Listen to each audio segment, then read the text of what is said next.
Morning, Dean here, A&D Adventures on Timber Mountain. So the process yesterday was very easy.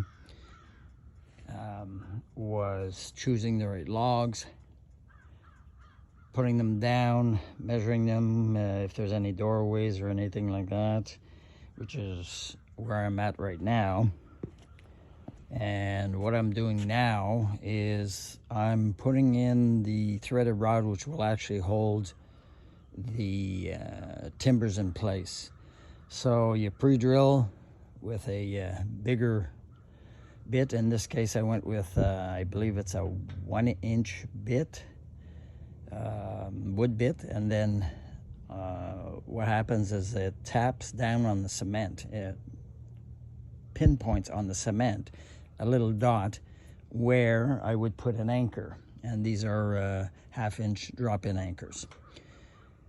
After that, put the threaded rod in, tighten everything down, and there you go, she's done. There's a few things you have to do before. There's the Hano band. You have to router your contact zone on the cement. And the Hano band, what it does is if there's any variance in the cement, it will actually take up that variance. The Hano band is about 1/16 of an inch thick, 2 to 4 millimeters. And by the time you install it and install the wood on the cement, it actually foams up.